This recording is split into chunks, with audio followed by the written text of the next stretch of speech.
waa durdurkii laascaanood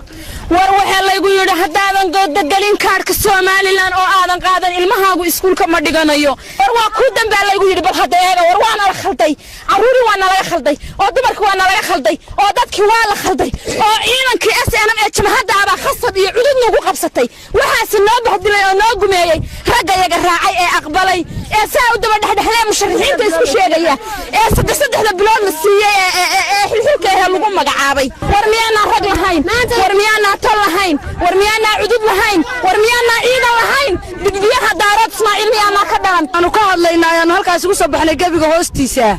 ina gumeednimada iyo dhibaatada haysata konton nin oo joogta laascaanood oo u dhalatay Buuhoodle laascaanood iyo Ceerigaabo ma matalaan kumaan kun qof oo Soomaaliyeed war miyaa idin matalaan annagu dad Soomaaliyeed baan miyaa idin matalaan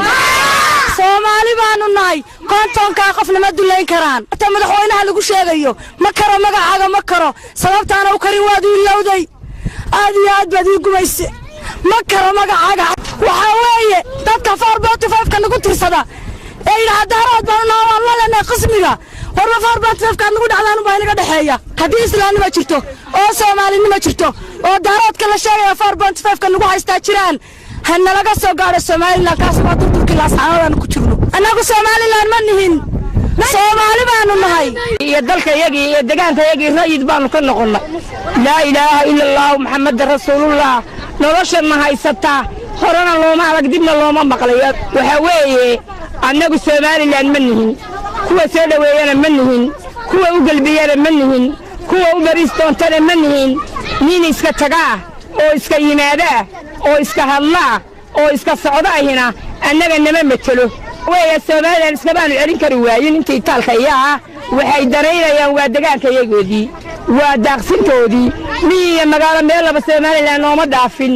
hubka dhacaya iyo dhulka loololinayo iyo ciidda dalagadiga lagu sameeyo yay nooga tureen in aad marba mid qaato iyo inay hub dabada noo qabto la laayo dadka iyagu intaas ragayo faraha dib uga laabtay waxa weeye ninka gaariga wada haduu soo qoonsi lahayn gaariga wadi maayo oo ka iskuulkaada waxay yiraahdeen haduu soo qoonsi lahaysan oo sananaga qoonsi oo naga doosan iskuulkaadi ma soo laascaanood waana lagu gumaystay Soomaaliland baan lagu gumaystay ragayagina wuxuu noqday in carartay iyo inay gumaystay oo calooshooda u shaqeysta annagu Soomaali baanu nahay Soomaaliland waxaan